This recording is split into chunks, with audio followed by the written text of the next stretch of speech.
gravity is all that I know. She's over me. She's over me. She comes with her hypnotic dance. She holds me here with only a glance.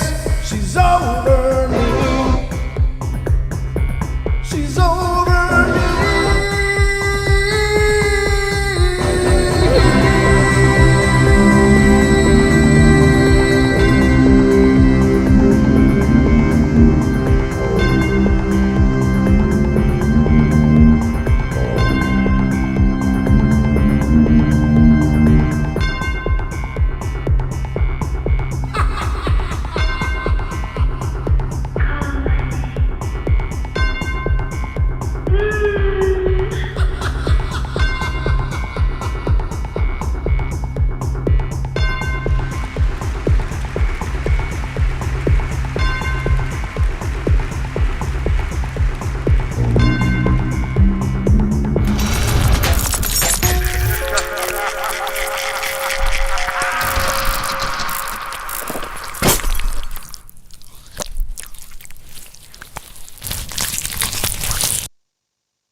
And good evening. Welcome to the Paranormal Portal. I'm your host, Brent Thomas, and this is our Wednesday edition. And don't you worry, our good friend, Mr. Longbeard's going to be joining us shortly, but since I've been under the weather, he's not. Oh, I guess he is ready to connect. He's going to connect with us remotely. Hi, Malia. How are you doing? Good to see you. I am here. Okay, well, that means Mr. Longbeard is soon to be among us, and I just got to do the connection magic. Let me see what I'm doing here.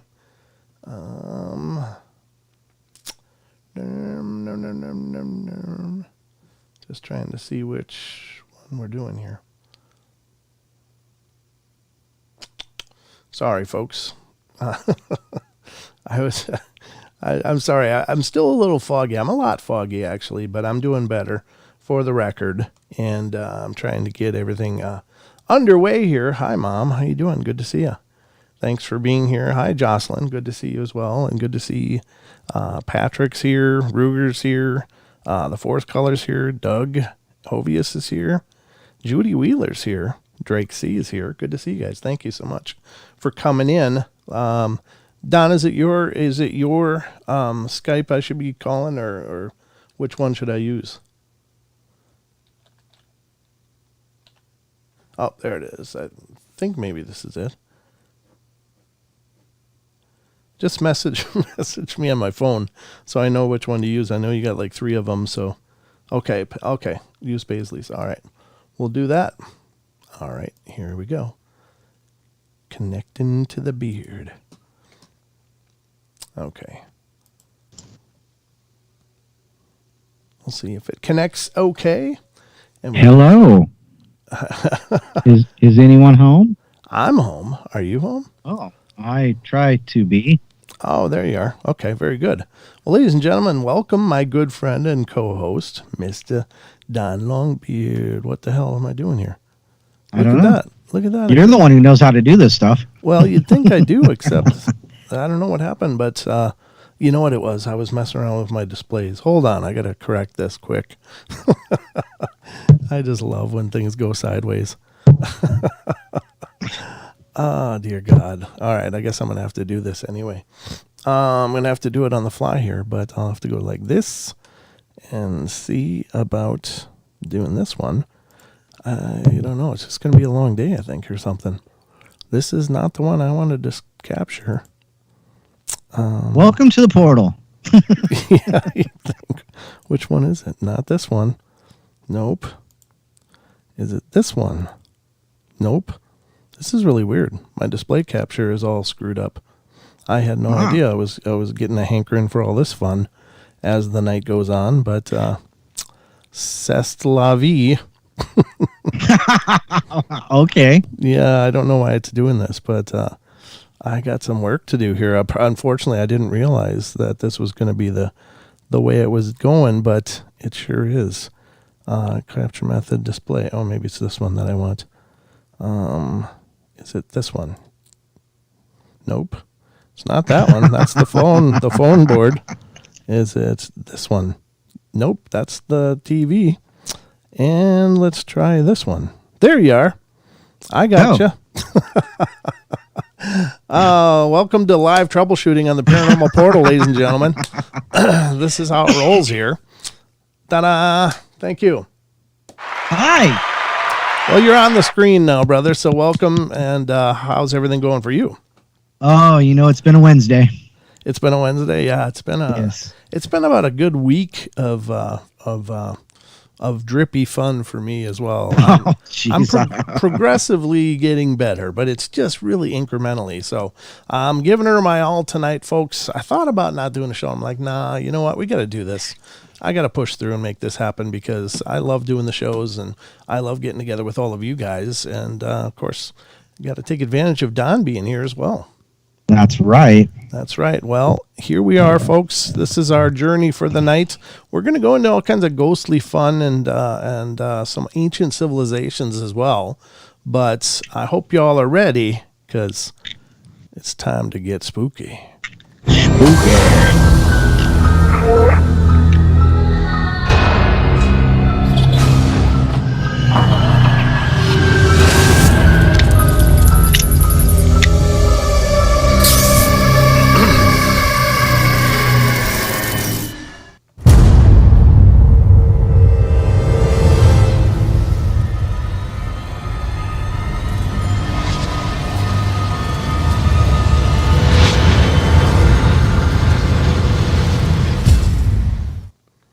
All right, Don. So you know what we should do right off the bat here? What's that? The news. The news. All right, let's see if this works. I don't know what the hell's going to happen here, but we'll see. Just a second.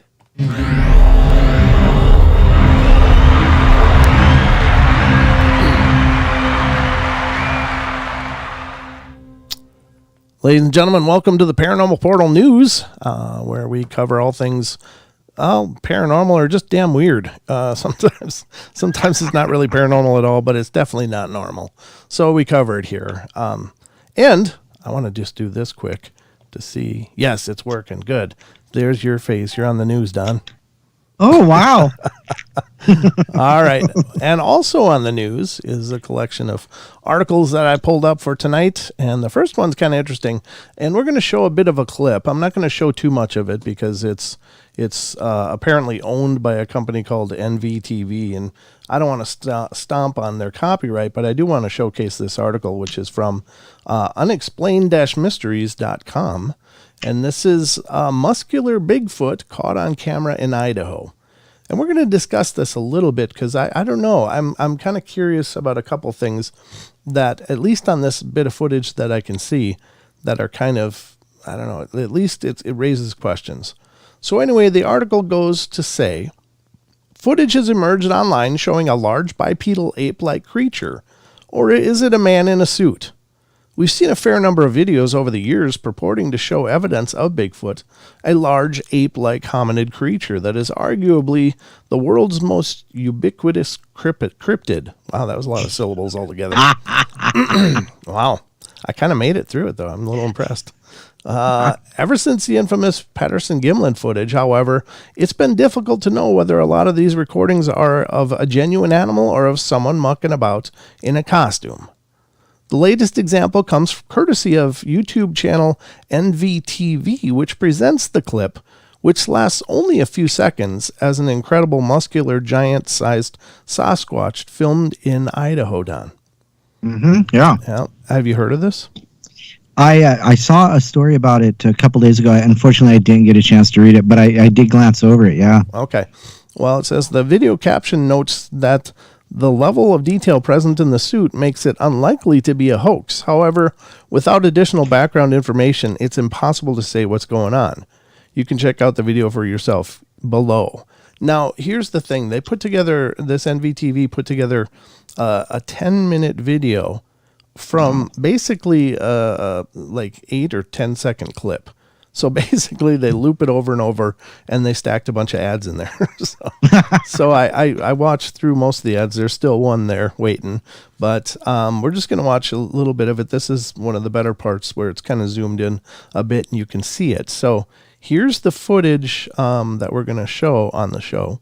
And special thanks to NVTV for allowing us to fair use this. But we're just going to show a couple seconds of it, just basically one time through, but here it is.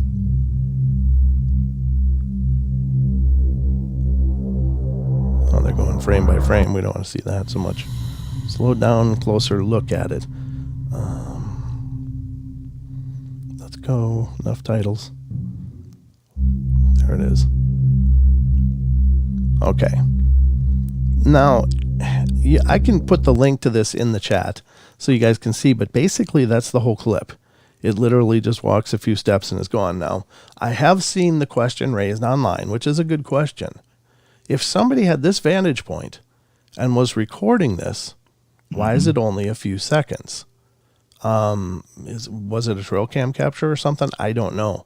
But if somebody was recording this, why would they stop this? There's plenty of scenery about in this frame that they could have stuck with it. As you go through the clip, it's positioned, like if you look at this frame here, it's positioned here and it walks to about here and it's done. Why didn't they continue to film it through this whole span?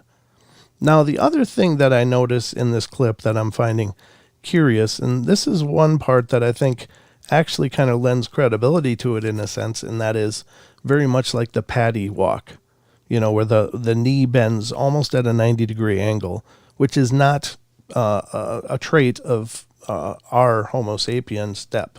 Our stride is just very little degree of flexion as we walk normally, but this very much looks like the Paddy flexion, and it seems to be the step of something that is conditioned to walk over uneven surfaces or through debris or whatever.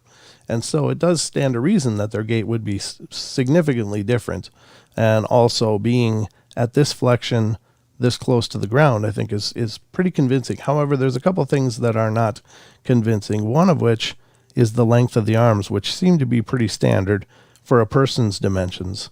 If you look at Thinker Thunker, he did a video talking about the Patterson-Gimlin film and the proportions and how the proportions of Paddy, the Sasquatch depicted in the Patterson-Gimlin film, are different than our proportions from the shoulder to the elbow to the wrist, and so on, and how that couldn't be a suit because the proportions don't work out. And I thought it was an excellent thing. So the arm length on this appears to be much shorter than what we see in Paddy. Maybe it's not as slumped over. That could be part of it. But the knee flexion on most of these strides is really very, very little. I don't know where they pulled this frame where it was this kind of flexion, but maybe there's more to it. But any of the parts that we can see in this film are literally just a few steps. Let me just show you a little bit of that. Oh, they're going frame by frame again. I wish they wouldn't do that. You know what I'm wondering? I'm wondering, yeah, as well as, you said, why you've got all that open space. It's such a great picture. Mm-hmm. But my question is if you were that close, why is he not looking at you? Right. Yeah, that's a good question. Now, I suppose it is possible you could sneak up on one, but I think it's really unlikely. I think if they're that close to you, they already know you're there. But I'll put the link in the chat, and you guys can look at this video more in depth if you'd like after the show. Hopefully after the show. Don't go now. But later, you can check it out. Thank you, Taz. I am feeling a little better. Little bit by little bit. But this is the link to the article that I just posted, or that I'm just sharing with you now from unexplained-mysteries.com. I think it's possible, but there's a few weird things that don't seem to line up. Like, again, most of the flexion on the ankle is not at that big. If you watch from here, look at it's just barely bending, much like ours do. Well, that one kind of went up a little higher, I gotta admit. Maybe that's the one that they did the close-up of. But on several of the strides, it looks like it's just a normal kind of human gait. But I might be wrong. There just isn't much to work with here as far as validating or invalidating it. There's just questions, and we just don't have the answers from what is included in this clip. But it's interesting, so it's there, and the link is in the chat if you guys want to check it out. Love to listen to your podcast too. Thank you, Talowich. I appreciate that. That's awesome. Don is the producer of those, so if you like what you're hearing outside of my contribution, which is just talking, Don's making it. Don's doing that magic. So making us look you good. do wonderful to add to all the flavor, Brent. Give it all the flavor I got, which right now isn't a whole bunch, but I'm not saying it's Corona, but I'm just saying. I'm just saying it is a flavor. it's Corona flavor. There's mucus flavor. Just like Mom used to make. No. Watch out, Mom can actually tell on you now. She's actually here, so I can't bag on her. No, my mom was always a loving, doting mother. She spoiled me rotten in a lot of ways. All right, here we go. And she's the reason I grew up fat and happy. All right, here's another one. And I thought this was interesting because it may actually validate an old discovery as being actually Arthurian. And this is coming from unexplained-mysteries.com. And it says stone linked to King Arthur is 6,000 years old. Wow. And I guess that may lend credibility to that. The enigmatic stone tomb in England, known as Arthur's Stone, is now thought to predate Stonehenge. Situated in rural Herefordshire, this ancient stone structure, known as Arthur's Stone, in connection with the legendary King Arthur, consists of 9 upright stones which support a larger capstone, believed to weigh upwards of 25 tons. Good God, how did they do that? Underneath it is thought to be some sort of burial chamber. However, to date, no evidence of remains has ever been discovered at the site, raising questions about who or what was once interred inside. Recent excavations have indicated that the site was originally home to an earthen mound that pointed to another structure nearby before being rebuilt and realigned a few hundred years later. This is a ceremonial landscape like those around Stonehenge or Avebury, but rather earlier. Project leader Julian Thomas from the University of Manchester told Live Science. It certainly implies that this is a location that was politically or spiritually important at the start of the Neolithic. These days, Arthur's Stone is one of the most recognizable monuments in the English countryside. Thought to have earned its name from Arthurian folklore, the structure was more recently believed to have been the inspiration behind the stone table in The Lion, the Witch, and the Wardrobe. It dates back around 5,700 years, long before the alleged time of King Arthur, and predating even the generally accepted date of Stonehenge, perhaps the world's most famous Neolithic monument. Exactly who built it and why, however, remains unclear. The stone table, the stone altar, yeah, where Aslan was killed. Oh, that was so tragic. But anyway, I guess it even predates Arthurian time, but I think that's interesting. Don't you, Don? I do, and all of that stuff kind of interests me, and it's hard to say, there's been movie after movie after movie of people's ideas of, King Arthur and his men of the Round Table and this, that, and the other. And, there's one that says that even some of them were even Rusk Viking, which is odd. But it was a really good movie. But but they're only looking back like, early like 1000, the year 1000. They're still after the death of Christ, or the given idea of the death of Christ. Mm-hmm. And so therefore it doesn't put it back 5,000 years. It only puts it back 1,000, 1,200 years. Oh. Well, yeah, about. But, to go back 6,000 years, 5,500 years, that's a long time. Yeah. And I don't think that we would have had the military idea of that time at 6,500 years ago or 5,500 years ago. So I don't know, but it is interesting. Yeah, it's crazy weird stuff, but good thoughts. Thanks for sharing those. All right, I'm moving over here. The next article. You remember that commercial, Don, back in the day? Where's the beef? Mm-hmm. You do? Mm-hmm. Oh, yeah. I think I found it. Oh? Has it got a core left? It's still on the hoof, it looks like. But anyway, it says, unexplained mysteries, mysteries.com's cow is spotted in car at McDonald's drive-thru. Customers queuing up at a McDonald's outlet in Wisconsin couldn't believe what they were seeing. The utterly bizarre sighting, which occurred at a McDonald's drive-thru in Marshfield, was captured on camera by Jessica Nelson, who spotted what she initially believed to be a cow decal in the back passenger window of a nearby car. When the decal started moving, however, she quickly realized that it was an actual live cow that someone had somehow managed to cram into the back seat of the vehicle. There's a whole ass cow in the back of that car, she wrote.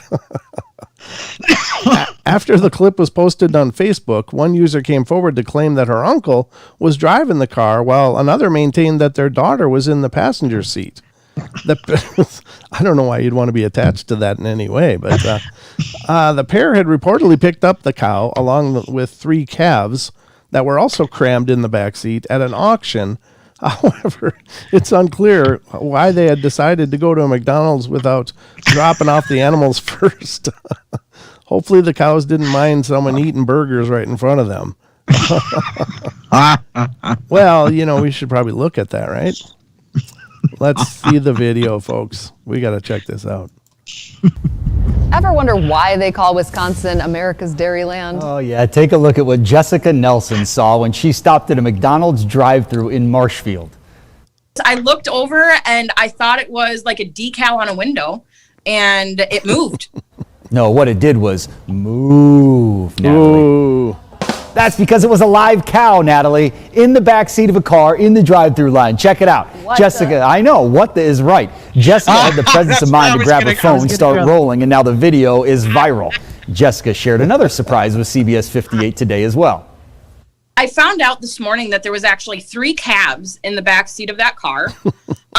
Yeah, 2 of them were laying down, and one of them, the one that you saw, was standing up. 3? How is that possible? I do not know. 3 of them back there. Jessica also learned that the cows were just bought at an auction, but she still doesn't know why they were in the car. She says she'll pay more attention to the back seats of cars from now on. Maybe we'll see other, goats or pigs might become trending to take your livestock in vehicle rides. And not only why are they in the back seat, but why did the guy have to stop at McDonald's before taking him wherever he's going? Right. I don't know. Lots of questions. This was posted to Jessica Nelson's Facebook page yesterday. It's already received thousands of views and shares. Understandable. Utterly unbelievable. Oh, I love the puns. So, I was always impressed with clown cars, Don, but I think getting 3 cows in a car is even more impressive. So we live in North Idaho. I know this gal who has this thing about goats and chickens. She has this whole menagerie. She's got horses and cows, and every time she goes to pick something up, she calls Paisley and says, "Hey, would you like to go pick up 3 goats with me?" And she expects her to put the 3 goats in her car. So welcome to North Idaho. Oh man. Well, I didn't realize that was normal fare, but I guess it works. I guess it happens. does. Now, maybe he's going to buy the cow, but he has no truck or anything. He's driving in a sedan. Wow, 3 of them, Don. That's crazy. Yeah. Oh boy. And that was Wisconsin, so it must be kind of like Northern Idaho.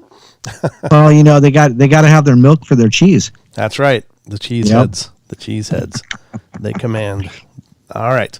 Let's get to the next one on the news, and this one is this one's kind of an annoying one. I don't know how people deal with this without just going full road rage, but anyway, this is apparently a thing that happens, and I'm not sure where is this happening. Okay, well, we'll find out when we read the article, but the article is unexplained-mysteries.com. Silent man won't stop standing in the road. An individual known as Silent Man has been standing in the road, causing traffic jams for the last 7 years. Wow. An enigmatic individual who has been identified as 51-year-old David Hampson first developed a peculiar habit for standing in the road back in 2014 and has been repeatedly doing it ever since. A typical incident occurred in December of last year when Hampson strode out into a 3-lane carriageway and held up traffic outside Swansea Central Police Station. When he was inevitably arrested, true to his silent man persona, he remained completely silent the entire time and even refused to speak during the later court proceedings. He had previously had a criminal behavior order imposed which forbade him from entering or interfering with the traffic. However, this too fell on deaf ears and made no difference to his peculiar habit. He wouldn't even engage with a court doctor who had attempted to interview him. Efforts were now underway to gain access to his medical records in an attempt to understand what might be wrong with him and why he keeps standing in the road. Either Mr. Hampson is going to spend the rest of his life in prison, or something is done to help him with what are clearly deep-seated problems, the judge said during his court proceedings. The court wants to help him rather than punish him. Whether he is willing to help us do that is another matter. So some idiot standing in the road and then makes no attempt to defend himself or even to state what the purpose is. Could you imagine being in that road and there's some clown out there just stopping traffic? No.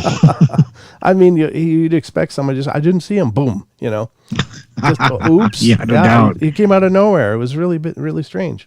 But I wonder if he has suicidal ideations. Well, I would have to say yes, because that's got to be about the most stupid idea I've ever heard, but it's at least among them. But anyway. Rigger Ridge says 7 years is not a habit, it's a lifestyle. Yeah, I think, what isn't it, like 20 some days things become a habit? Yeah. Right. So this is definitely a lifestyle. You're right, Ruger. Absolutely. All right, here we got some interesting news. I know that some people have long believed that there at least was life on Mars, a very advanced form of life, or more possibly even predecessors to what became us. And I don't know what you think about that, and it's anybody's guess, but this article from unexplained-mysteries.com talks about Martian caves could act as radiation shelters. The caves dotted around the surface of the red planet could provide safe haven for future human explorers. Well, that I guess that kind of is true, because it's very radioactive, right? On Mars? Yeah. So while satellites and rovers have explored much of the surface of Mars, there have been some places that we have yet to even glimpse of, such as the subterranean world of the red planet cave system. Dotted around the surface, these mysterious cave openings remain totally unexplored and could provide access to a whole network of tunnels and chambers. These caves have another potential benefit too. They could act as a shelter for future astronauts. Mars has very little atmosphere and no magnetic field, meaning that its surface is being constantly bombarded by harmful solar radiation that would make living there without protection impossible. Now, according to a new study by scientist Daniel Vuidez Morieres, I just butchered that name terribly, but anyway, at Spain's National Institute for Aerospace Technology, the radiation levels inside the caves on Mars are likely to be a mere fraction of those found on the surface, making them an ideal place for future settlers to seek shelter. In addition, these caves on Mars could be an ideal place to search for evidence of extraterrestrial life, especially given that anything down there would be sheltering from the conditions on the surface. Who knows? Perhaps there's even something alive down there right now. Ooh. There you go. Could be. Ooh. I'm just saying, it's possible, right?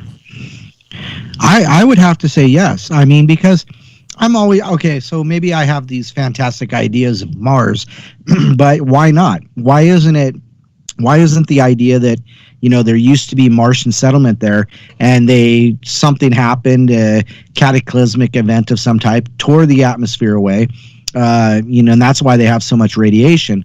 And they escaped to, the other planets in the solar system, and one of them being ours, and we be some kind of a descendant of them.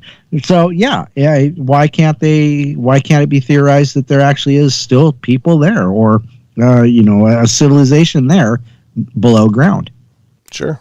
Yeah, I think it's possible. I don't know. I know there's been claims of such by some, apparently some remote viewers back in the day, worked on, they were given these coordinates in one of the CIA experiments. And the one person, and I'm paraphrasing the event, but basically said, I'm seeing these people, but they're not like people. They're a little different. And they're in these chambers. And this one person's putting this other one in this chamber. And it's like the world is ending. But they see me. They're aware that I'm there. And obviously the person was able to communicate to some degree with this being and say, is there anything we can do to help? And the guy just looked and said no, and then boom, the vision was over. But it turns out that those coordinates and apparently time index was like a million years ago on Mars. Mars, yeah. Yeah. So I don't know if there's any credibility to that or not. It's just something I've heard, but could be, maybe. I don't know. I think that there's enough evidence that there's debris there that looks like it was manufactured or at least, made into something. There back in the day, the Philadelphia Project. You remember the USS Eldridge? They tried to make it disappear, and there is a story. I think it's from Al Bielek about him being on that ship with his brother, and they jumped off during this this experiment to make the ship disappear, and ended up in like 1984 in a project. I don't want to say the Manhattan Project. I can't remember the name of the project, but they were using farseers at that time to do these things, and I believe that's from that particular time of what you just summarized. So, okay, yeah, I can't remember the name of the project though. Dang it! Right, I don't know either. I guess, but I think that's very interesting, and maybe there is really truth to that too. Oh, the Montauk Project. Oh, the Montauk. Okay. I think it was the Montauk. I'll have to look it up. Okay. Very cool, though. But, ladies and gentlemen, this will now conclude tonight's newscast. Let's get back to the regularly scheduled program.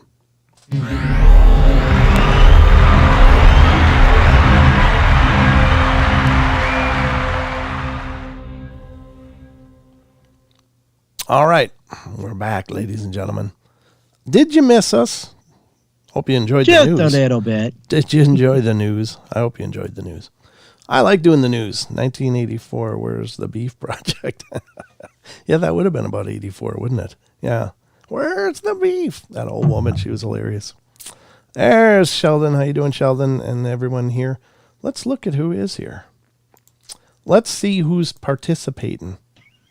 Wow, my participants list is like 6 people. It's Brooks, Dream, Happy Girl, Ruger Ridge, Saltamontes, and Sheldon. That's all that's listed on my participants list. So, if I didn't say you, then no, Dream. Okay, Hoggle's here. Good to see you, Hoggle. Thanks for being here.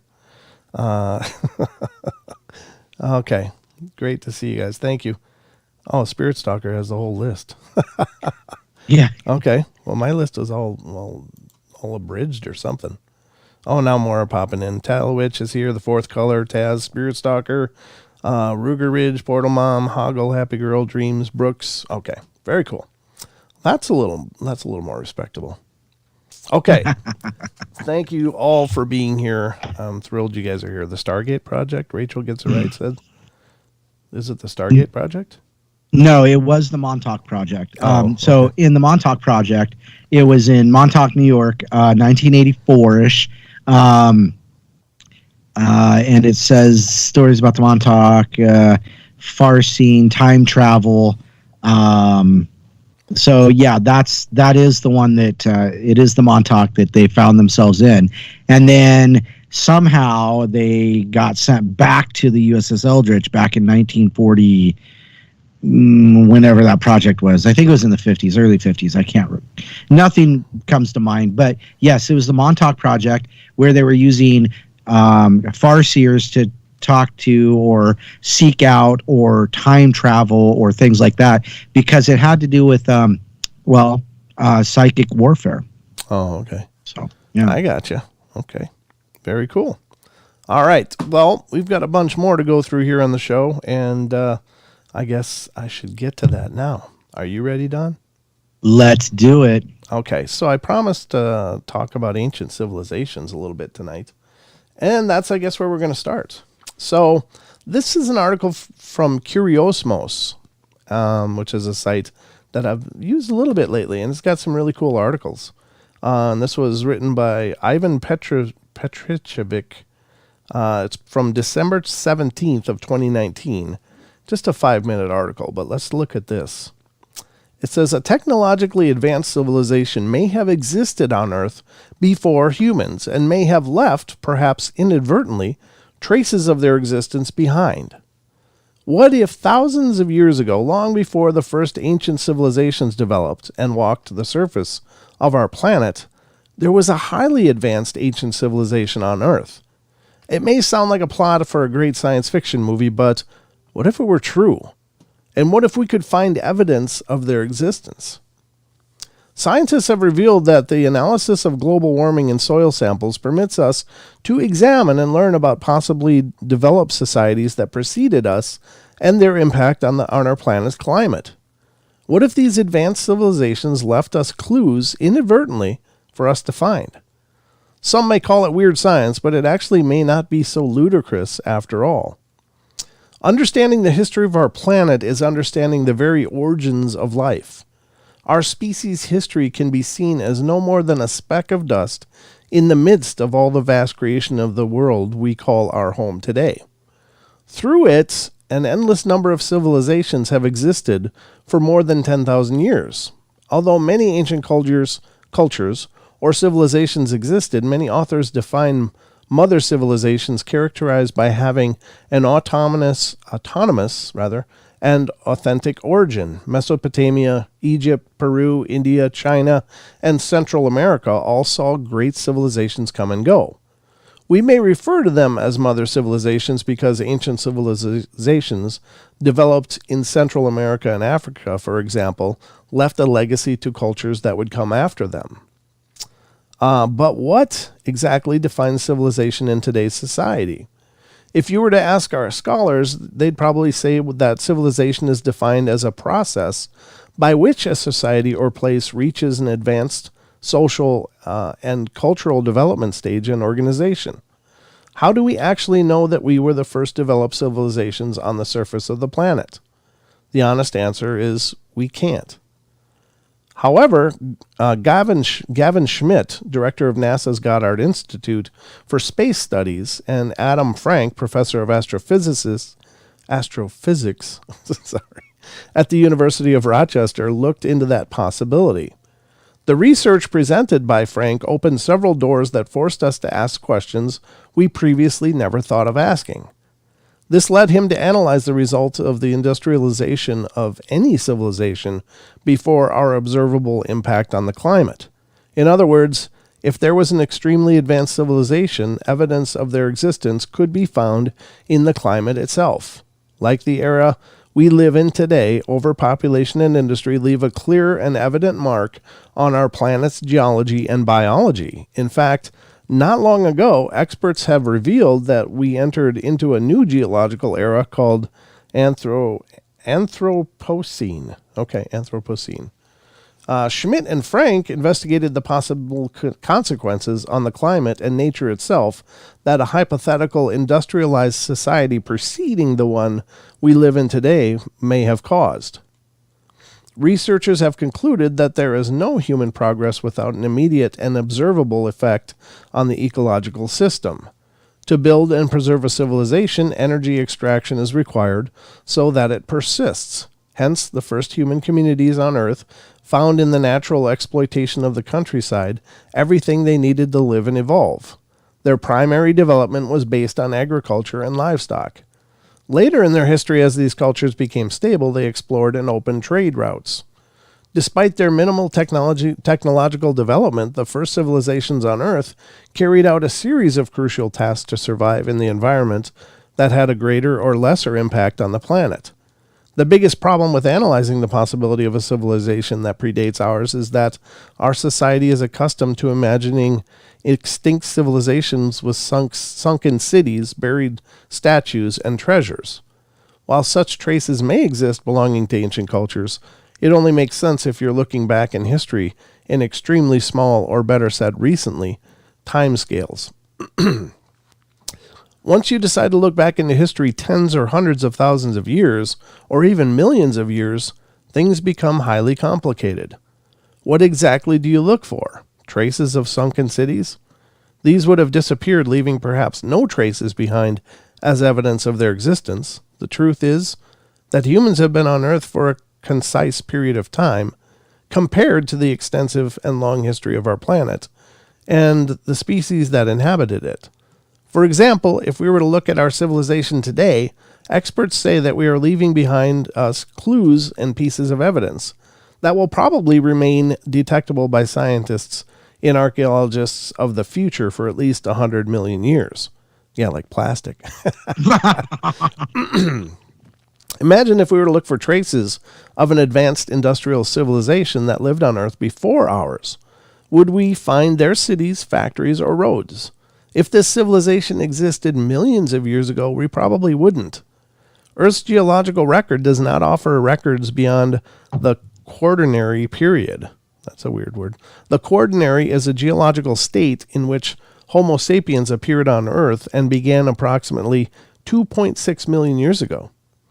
If we were to go... Whoa, what the hell's that? I don't want the newsletter. If we were to go beyond the Quaternary, would we find traces of no evidence of an ancient civilization? Everything that may have existed at the time was destroyed and disappeared forever from history. In other words, if we were to look for a civilization that existed on Earth several millions of years ago, we would probably not be able to discover scientific? Is there? Maybe that is right. Scientific evidence of their existence on Earth. No visible traces would be left behind. 1877. Okay. That's the Sphinx in 1877. Huh. Okay.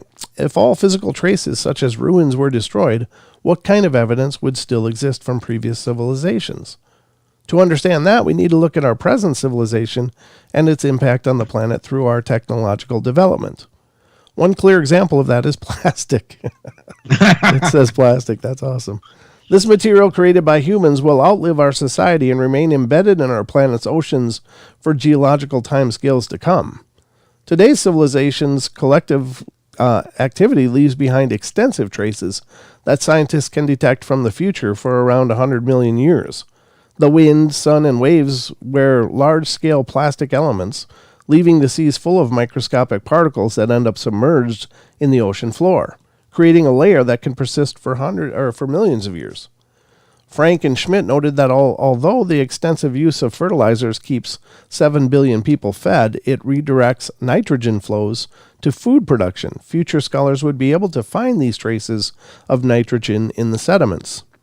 The same applies to minerals such as coltan, extracted from exotic countries and used in electronic devices.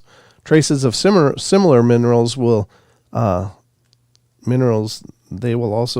appear in sediments. So, as is the case of synthetic steroids, which will be detectable in geological strata within 10 million years. Wow, they'll still find steroids.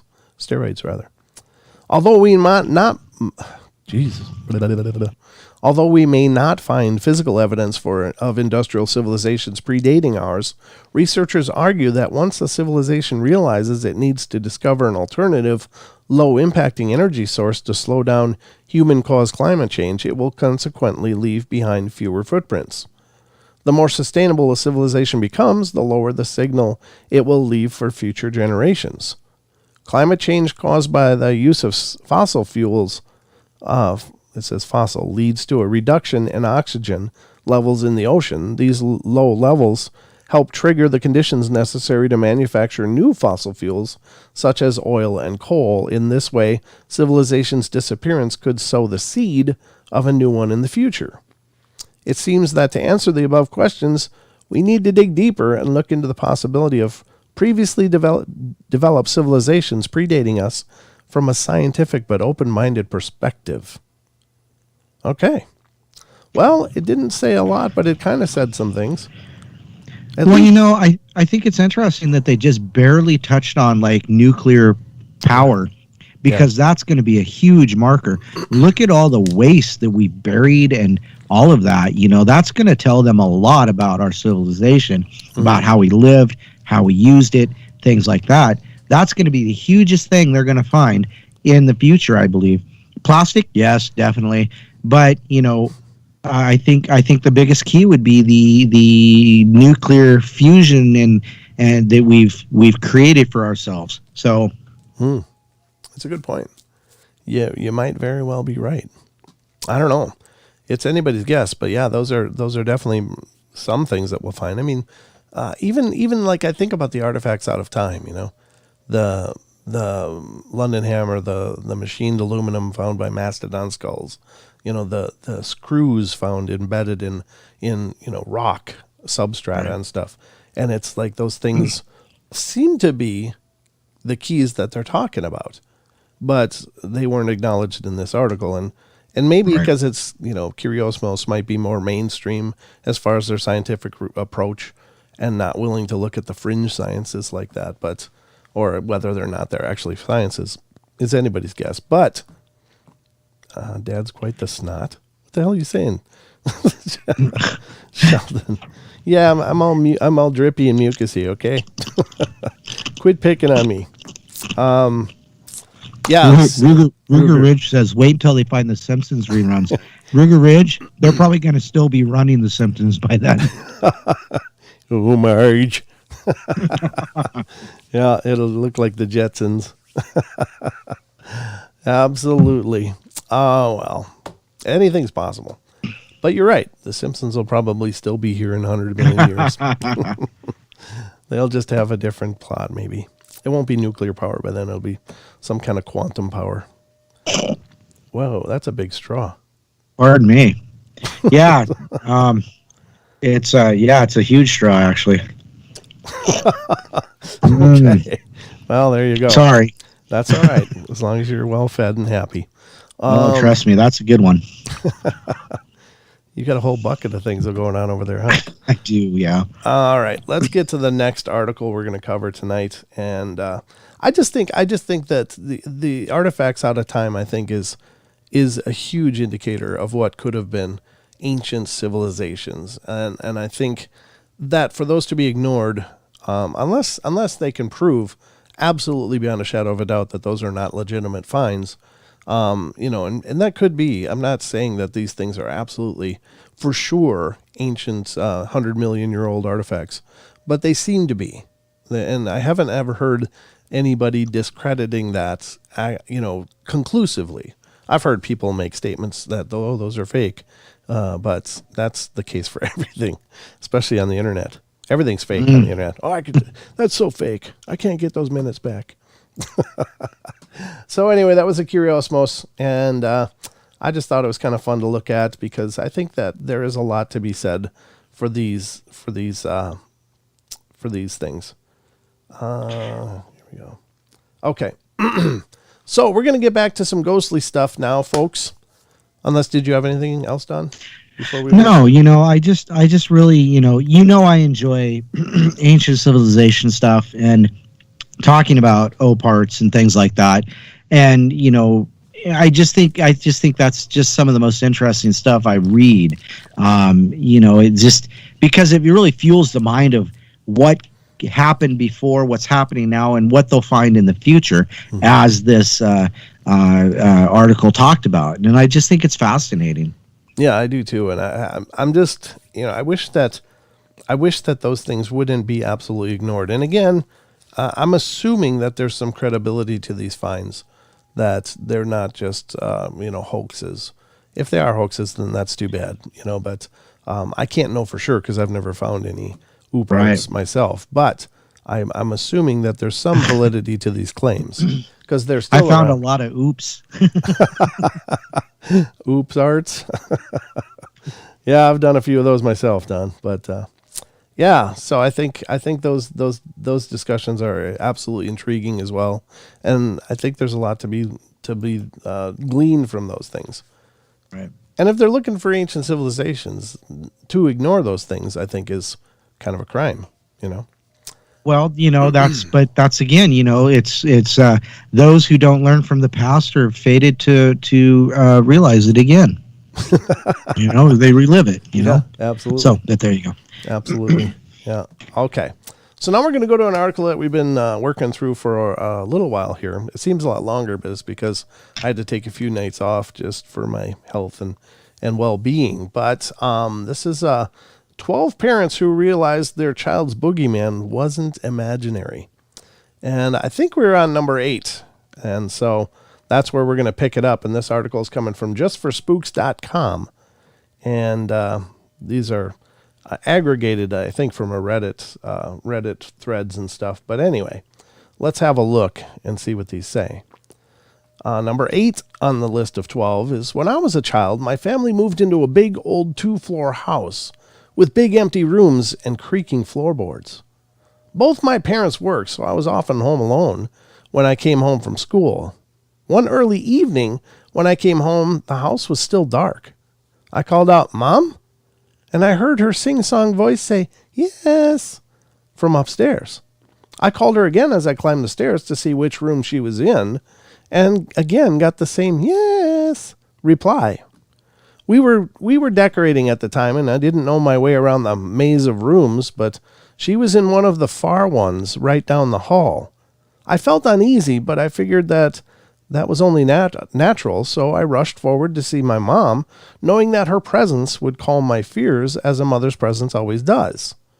Just as I reached for the handle of the door to let myself into the room, I heard the front door downstairs open, and my mom called, "Sweetie, are you home?"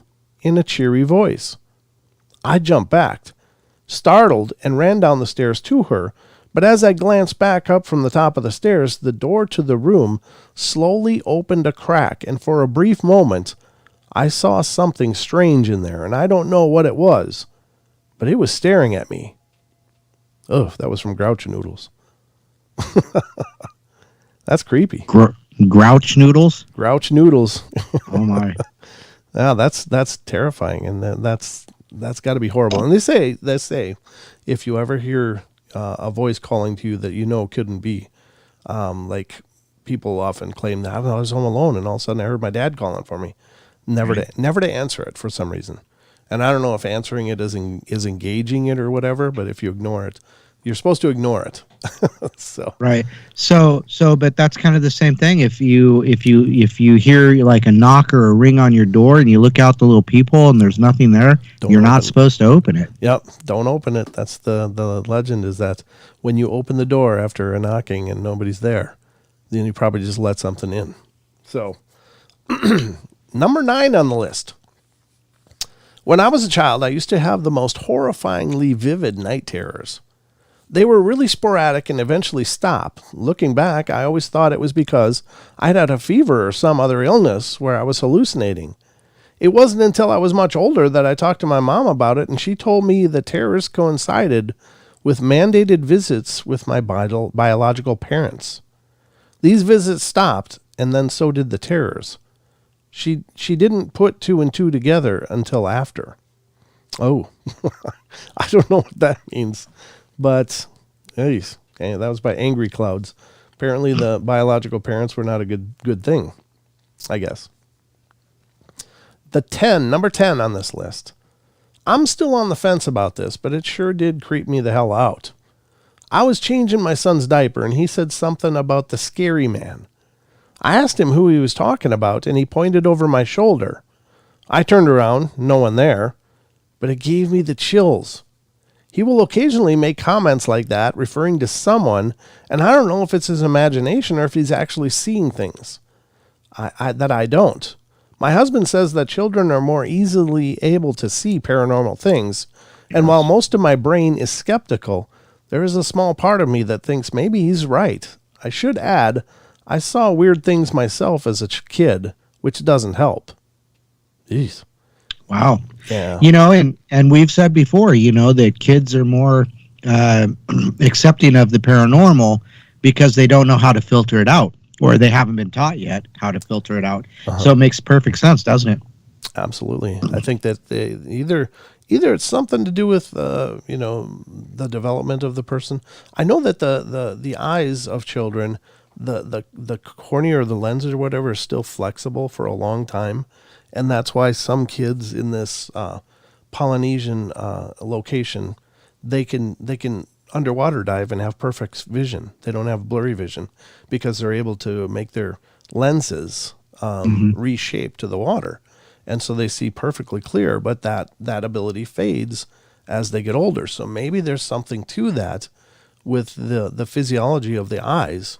And maybe it's just a spiritual thing. Maybe it's physiology.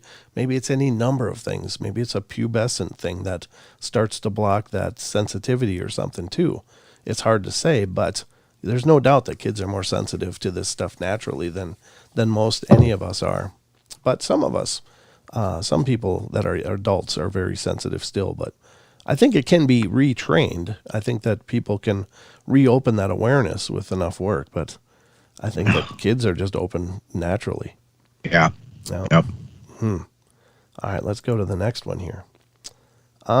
This is a number that was by Aviary 83, by the way. Number 11 on the list. When I was really young, before kindergarten, I would hear the boom boom monster when I was falling asleep. I started having nightmares about this gigantic creature stepping over houses on his way to come to get me. The closer it got, the faster it walked until it was racing in to get me. Eventually, I started screaming before I even fell asleep, and my parents were getting sick of my stuff, so one night my dad stays in my room while I fell asleep, and it happened anyway. And that's when he figured out that it was me hearing my own heartbeat when my head was against the pillow, and that the steps getting faster was my increasing heart pace as I scared the hell out of myself. He explained it to me, and that was the end of that. That's by Cassandra Vindicated. The boom boom monster. So her own heart rate was freaking her out. Oh my God. Wow. Number 12 on the list is my son calls me to his room and says that there's something hiding in the closet and he's scared. He's 8 and I'm low on patience, and I tell him there's nothing and go back to sleep. He asked me to be sure. I figured it'll get him to sleep faster, so I open the closet, turn on the light, and I see this big hairy thing that makes me scream like a little girl. It was a mirror. My son was laughing his little troll butt off. I was contemplating if he was too big to leave on a doorstep. I got to give him credit where it's due. I pulled that on my dad, and it was just as funny. That's funny. That's hilarious. That is hilarious. Wow. That's hilarious stuff. Funny stuff. But again, you got to listen to those kids, folks. It was a mirror. That's hilarious. Wow. Listen to your kids, though, because that's always been my pet peeve, and it's something I actually caught myself doing.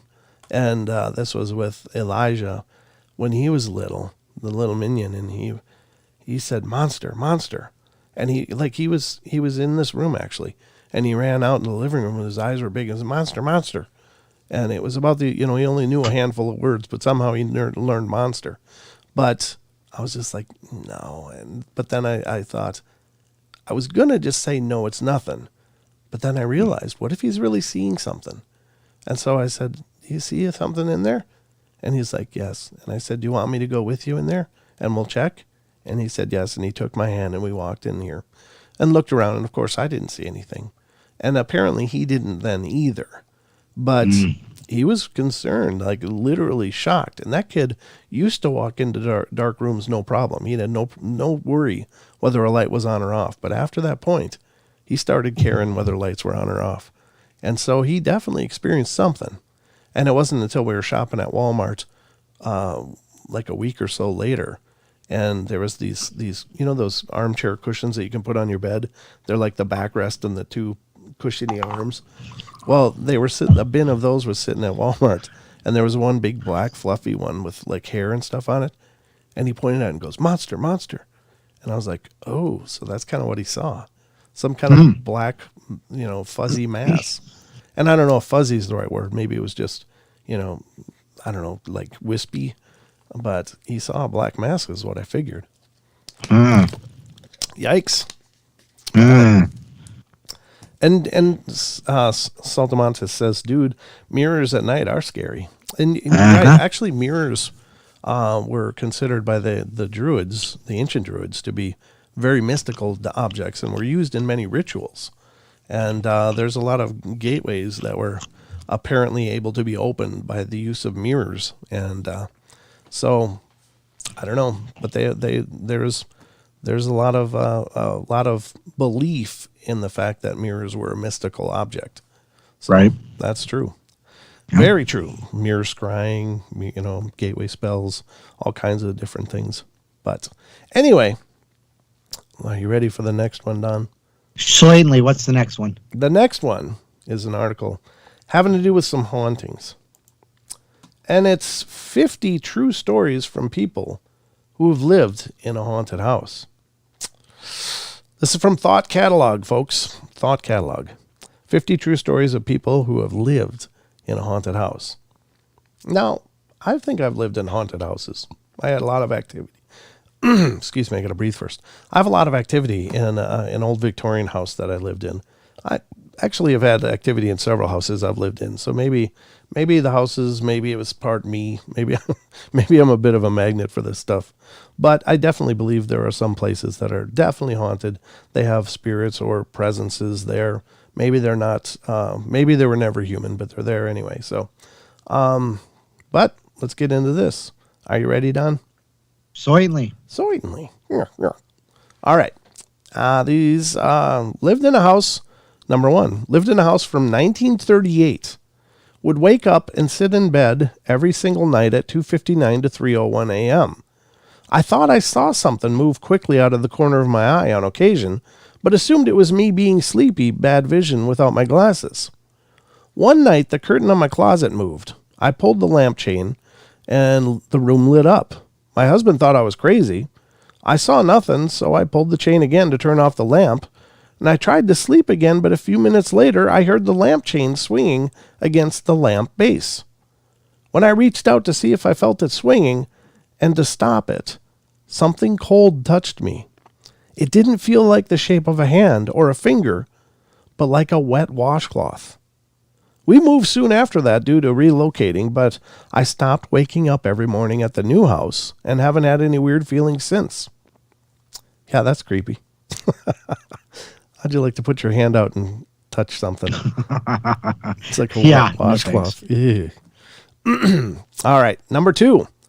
I watched one of our cats being pulled backwards about 5 feet by her tail. She was walking through the dining room and suddenly was sliding backwards as if someone was pulling her by her tail. Only there wasn't. She freaked out and tried to run, but couldn't immediately as something held on for a brief second before letting her go. I tend to think it was the handiwork of a 4 or 5 year old girl ghost who hangs out, and she just simply wanted to play with the kitty. That's kind of what I was thinking too, because little toddlers and stuff, they'll grab the tail and just go for a walk. The cats don't like it much, but I think that's the case. All right. Number 3. One night when I was about 12, I was drifting off to sleep, and then I clearly heard a baby laugh for 1 to 2 seconds. I don't know if that would be the right thing to hear before you're going to sleep, huh, Don? No, thank you. Presumed it was just my imagination and went to sleep. The next morning, my sister mentioned that she'd been woken up by the sound of a baby crying. I don't really believe in ghosts, but I've never been able to explain that. Exactly. There's that I don't really believe, but yeah. Number 4. I lived in a house for about 5 years that was haunted, but not in a malicious way, in a really crappy roommate kind of way. I'd come home to the windows on the second floor being open when it was raining, to food containers being open in the fridge that I hadn't touched yet. The worst was that the ghost hated clocks. She hated them. I wonder how it says she. That's interesting. I had antique cuckoo clocks that worked for 50 years that would just stop. Brand new wall clocks that ate through batteries like it was candy. My watch ended up on the floor one morning. The crystal shattered, even though I knew I slept with it on. The one that really pissed me off the most was that I got a brand new Kit Kat clock for Christmas, and the wench threw it off the wall. Winch. That's not the word they use, but this is what I'm going to use. It's more of a B word. I was cooking, and out of the corner of my eye, I saw the cat freaking fly. Turned around, and it was across the kitchen, broken. It was brand new. Man, she was a wench. Number 5. I'm typically a skeptic and can usually apply logic to a situation and figure out a plausible explanation. When I bought my house, they had to disclose reports of paranormal activity concerning the house. I thought, yay, whatever, but entertained it in good humor, even addressing said ghost by name. There's nothing concrete that I can tell you, nothing hovering in the air, no furniture appearing on the ceiling, nothing that shows us any type of blip on anyone's typical paranormal radar. However, the number of times I have yet to rationalize events or come up with explanations for why or how something happened borders on obsessive. The first one, the typical footsteps upstairs, children laughing before I had children, knocking on walls or doors. Hey, it's an old house, creaks and groans, hot water pipes, pinging, etc. It all happens. Light bulbs smashed on the floor having removed themselves from the metal base. One plant in particular that would get overturned often, on one occasion ending up halfway across the room. The stereo turning on at random times of the day, almost always to classical music. So frequently that I would always keep one classical CD in a random slot on the CD player just to see if that is the one that gets played. Various lost objects showing up in highly noticeable places, like how can you lose your watch in the middle of a completely cleared kitchen table? Yet after half an hour of searching for it, there it is. But the ones that get me the most are the ones where I'm completely stumped. On the same day every year is the smell of something burning. It can be detected in only 2 specific but unrelated parts of the house. You can even define the limits of where you can smell it by walking around. After about 2 hours, it goes away until the next year. The other one is the presence of hot spots in the house. Not by temperature, but when you stand in a certain place, you feel something. This has been witnessed by people aware as well as unaware of the phenomena itself, and some of the spots have a direction associated with them. When you stand in one, you feel compelled to face a certain way. I watched a police officer get completely freaked as he turned in mid-sentence to stare at the wall, looking it up and down, then took 2 solid steps backward while looking at the floor. When he turned around, he was visibly shaken. But hey, no spinning chandeliers or dead girls climbing out of the television sets, so I'm good. Wow, that's interesting. Right? That is a pretty active I don't house. think I've heard that before. No, I don't think I have either. That's kind of a new phenomenon, but maybe it's maybe it's a vortex kind of thing, though. You know? Yeah, maybe. Yeah. Yep, could be. Wow. Could be a portal location, but anyway. Number 6. My son is about 4 years old at the time, would jabber away in his room by himself. One day, my wife asked him who he was talking to. He said he was talking with Alice and that she used to feed the men who lived here. He went on to say that she died because she couldn't breathe. Our house used to be a boarding house before World War II. Number 7, my sister and then 4-year-old niece moved into a townhouse, apartment complex. Niece is 14 now. Still remembers this vividly. Ran into my sister's room not long after screaming about the man in her room yelling at her. My sister jumps out of bed, searches around for anyone or anything out of place, finds nothing. Doors and windows still locked. Happens a couple more times over the next few nights. Niece doesn't want to sleep there. Won't go into her room, etc. So my sister is chatting with one of the other moms in the complex playground one day, and the other lady mentions how creepy that is, considering the guy that overdosed in that apartment a few years back. Apparently his son's room was now my niece's room. So my mom does some digging and found the guy's name, which leads to his obituary. Pulled up the picture from the obituary and called my niece into the computer room. She got half a step into the room when she saw the photo on the monitor and ran out screaming about the man, having absolutely no explanation as to how she recognized this guy's picture. Wow. Number 8. So my husband and I rented a really old house. We had to fix it up a bit before my son came home from the hospital. He was very premature in an ICU for 5 months. Wow. We took down the wallpaper and painted, took down the popcorn ceiling, the whole 9 yards. The basement was very unfinished and vandalized by the teenagers that lived there before. Swastikas everywhere. We didn't bother finishing it because we didn't really need the room. I went down there once out of the year that we lived there. Creepy feeling, like someone was watching you, pissed. Sometimes that creepy feeling would come upstairs, and I would give it a week or so thinking it was in my head, and then I would sit in the car with the baby while my husband burned sage to clear it out. He says the feeling while he did so was heavy, very angry, and he would see figures coming at him through the smoke. There were countless experiences there. The two that stick out in my head are as followed. One, I was showering and with the baby was in the little bouncer seat next to the doorway. I opened the curtain, and just as I do, the can of air freshener that was sitting in the back of the toilet goes flying towards my baby. If the door wasn't slightly shut, it would have nailed him. I went full on bat crazy, and I started yelling, telling them if they're going to mess with anyone, mess with me. He's just a baby, blah, blah, blah. And as I'm doing so, the detachable shower head I had went flying off at me, hit the end of his rope, and swings down. It shut me right up. Number 2, my husband and I were in bed, my son in his room right down the very small hallway, fast asleep. We had a baby monitor because he was on oxygen and therefore on a pulse oximeter monitor, so I wanted to be able to hear his alarm go off. So my husband and I were laying in bed together. We usually will talk for a while and then say our goodnights and fall asleep. We say our goodnights this particular night, and not even 5 minutes later, we both hear clear as day a little girl laughing in the baby monitor.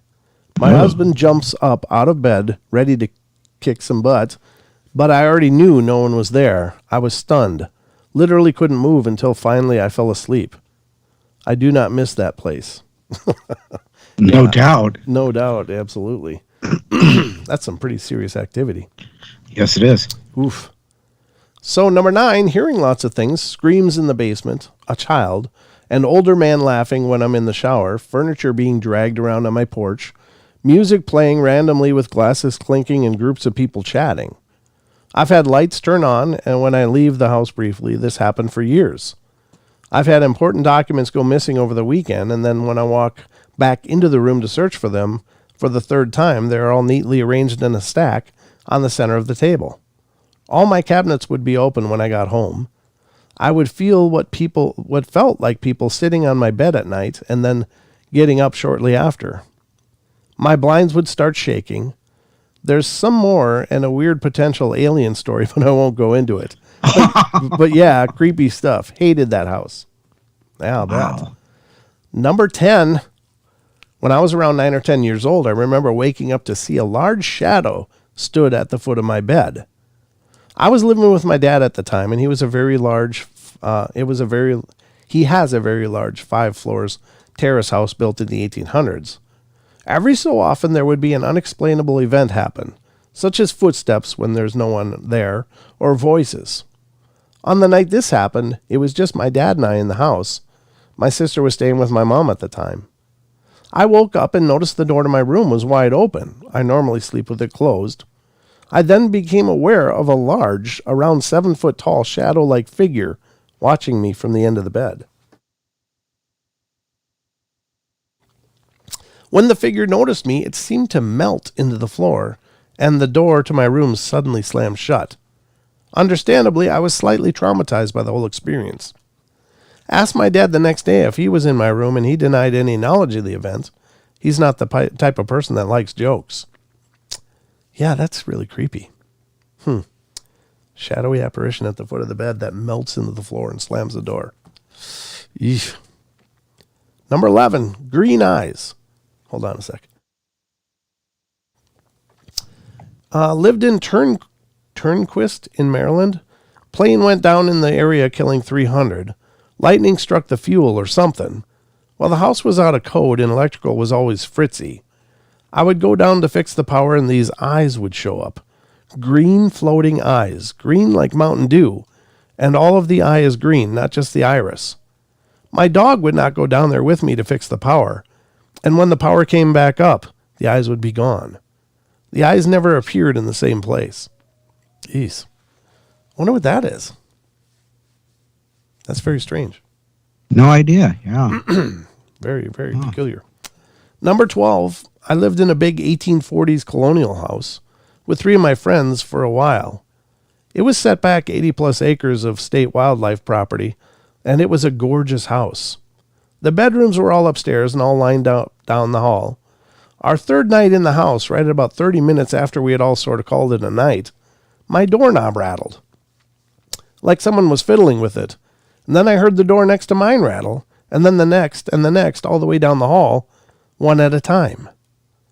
The next morning, one of my housemates asked why I was messing with the doors, since she had asked the 2 guys in the house, and neither of them knew what she was talking about. One night I woke up with an intense urge to get out of bed, like my brain screamed at me to get up. I laid still for a while, thinking maybe I had been awoken by a noise, but it was around 3 a.m. and dead quiet. I went into the hallway, and as soon as I walked out into the hall, all of my roommates opened their doors and came out too. We were all woken up, but no one heard anything, and they all had the same urgent get-up feeling that I did. We all just shrugged and went back to sleep. Weird things would happen there. Strange objects would show up in the basement or crawl space, like an old suitcase or kid's rocking chair. Once a vase, just random stuff. You would occasionally hear footsteps running down the bedroom hall and down the stairs if you were in the living room below. I could go on. That house was really strange. Never felt threatened, just weird. I don't know, the whole jiggling the doorknobs is really creepy though. You know? Yeah, anything that's going to walk through my house and would jiggle doorknobs, that's going to be, that'd be an issue with me. Yeah, it would be with me too. It's like, oh, that's not even nice. That's like psychological warfare, you know? It really is. Number 13, from the ages of 5 to 17, I lived in a house with activity. It was all pretty basic run-of-the-mill stuff, footsteps, voices, lights turning on and off, doors opening and shutting, batteries draining, etc. If we started renovating, which we almost always were, we'd get more active and start throwing stuff. I got used to it. They didn't hurt us, so we just let it go. Even my father started believing after a while. But the worst thing they ever did was while we were moving in, I was 5. My friends and I were playing in the only room that was finished in the basement while my parents were moving the stuff in. My friends' parents were helping. Suddenly, the door to the room slammed shut. No wind, no draft, no explanation. Then the lock engaged with a click, and someone started laughing. We were stuck in the room for 2 hours. That's horrible. That is creepy horrible. Yikes. Number 14, living in Chicago last year, a top-floor apartment of a three flat style building. The kitchen at the back of the apartment had a door leading to a staircase down to the basement, connecting all of the apartments and to outside. My housemate was cooking. She had left the back door open as we had no AC or windows big enough for ventilation. And as I walked into the kitchen, she ran to the back door and slammed it shut as I heard a woman's voice saying hello over and over come from the stairs. We stood behind our door listening, and we could hear someone was coming up the stairs really slowly, the steps creaking all the way up to our back door. Then they reached the top, turned around, and went back down again.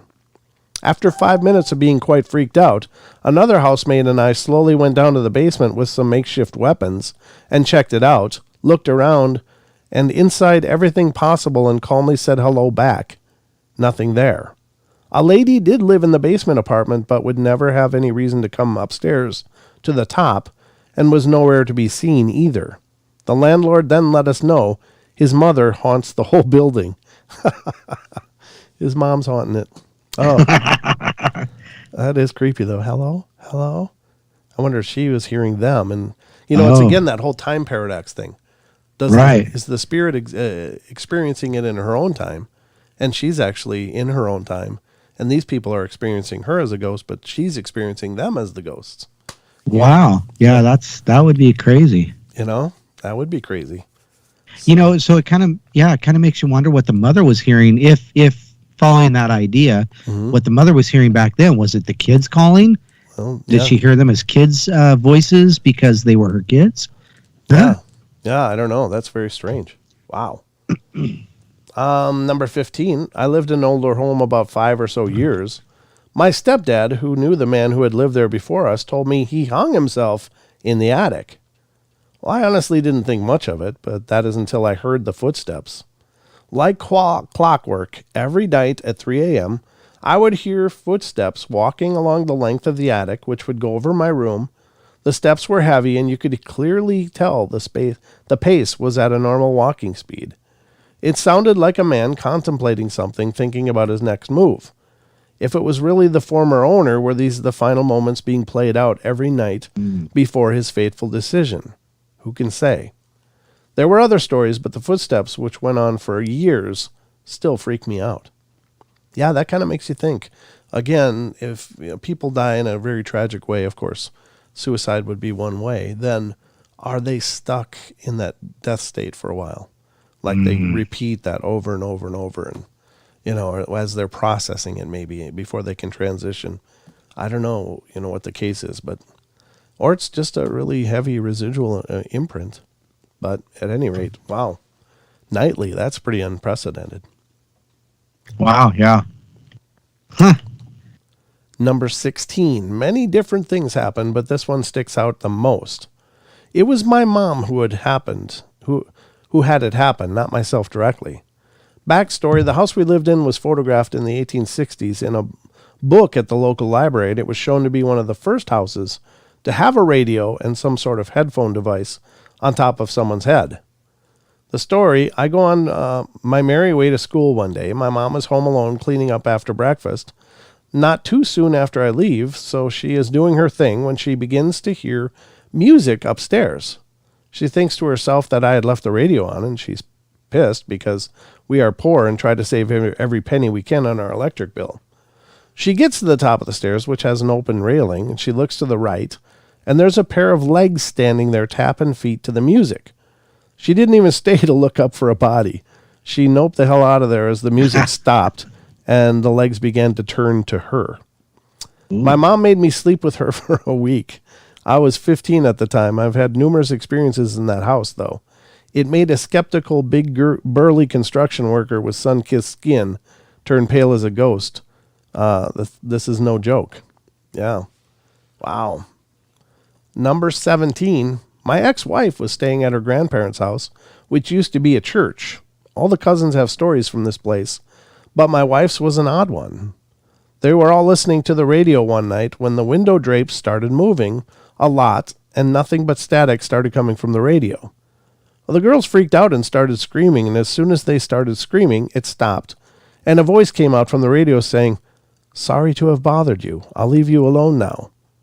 Drapes went back in place. Music comes back on. Wow. Well, at least he's polite. Yeah, I mean, at least he was like, "Oh, oops, sorry. I was just checking out what's going on. Just coming to church." Oh, wow. Number 18. Used to have regular repeated nightmares where, someone's in the house. You walk down the hall, find your family murdered in the kitchen, the old kitchen before remodeling, and run for the door, which with only the faint chance of escaping before getting caught. Years after we moved out, I learned that my brother had been having the same exact nightmare. Neither of us have ever talked about it before. Wow. Yeah, that's got to be like a psychic impression, right? Right. Oof. Yeah. Oh, that's creepy. Rebuilt 100-year-old mansion. One night, both my wife and I heard a very clear voice say, "Listen." Empty house except us. Very spooky. Later found out my uncle knew the family that had lived there decades ago, and the father committed suicide by jumping off the third-story balcony. It was not questionable. We both heard it and quizzed each other as to what exactly each had heard. Yeah, that's that's got to be weird. But there's more. But wait, there's more. Number 20, too many to tell, but I'll tell the one that screwed with me the most. I work night shifts, so I sleep during the day. Duh, BF and Mill. I don't know what that means. But anyway, went out for the day. I know for a fact that no one was home. I woke up, laid there for a second, groaned and stretched, and a man's voice groaned back right beside my head. I noped out of there pretty fast, checked the house, home alone. Fun fact, the previous owner was an elderly man who died in the front room. He likes to shut and lock our doors when we're not paying attention.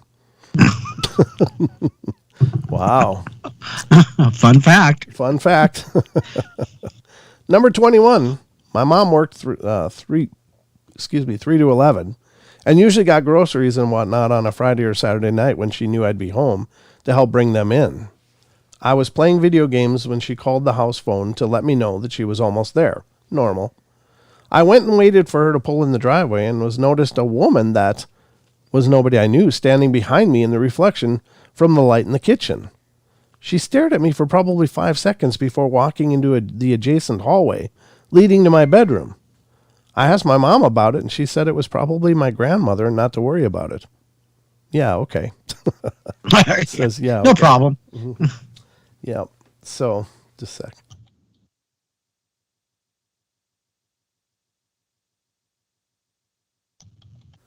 So anyway, number 22. As a kid, I would make stupid videos with my friends, and sometimes I like to rewatch them and cringe at our shenanigans. Quite recently, I rewatched a video a friend of mine and I made in 08 or 09, and the video consists of our usual screwing around. Halfway through the video, there's a short 2-second clip wherein my friend is flailing a toy sword around and screaming in my room. My friend is sitting with his back to the open door. A dark figure is seen walking down the hallway past the open door. The figure is only visible for a split second, but there is no doubt something passed by. The thing I remember vividly being home alone that day. My father always told me a guy burned to death in the hallway, and my mother swore she sometimes heard coughing at night. I remember the hallway always smelling faintly of smoke, even though no one in my family smoked. I don't know, kind of spooky. Wow. Yeah, that's terrible. I mean, what an impression to leave. That's the smell of a crispy person. Yeah, but the smell of a crispy person wouldn't smell like cigarettes. So that's true. That doesn't make. So the reference to cigarette smoking doesn't really make sense. But I mean, to add that in and say, okay, well, it wasn't that, then Right. Yeah, that makes sense. Unless it was a guy smoker, and that's how the fire started that took his life. Yeah. Yeah, good point. Good point. Yeesh. Creepy stuff, folks, but that's the way we like it here in the portal.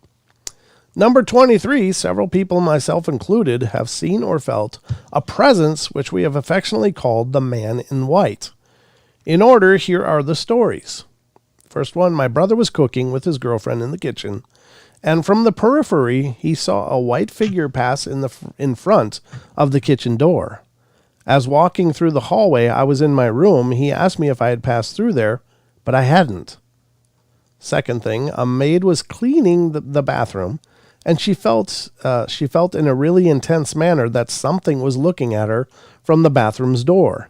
She told my mom about it. She was really affected by it. The old heavy eyes watching you thing. Eesh.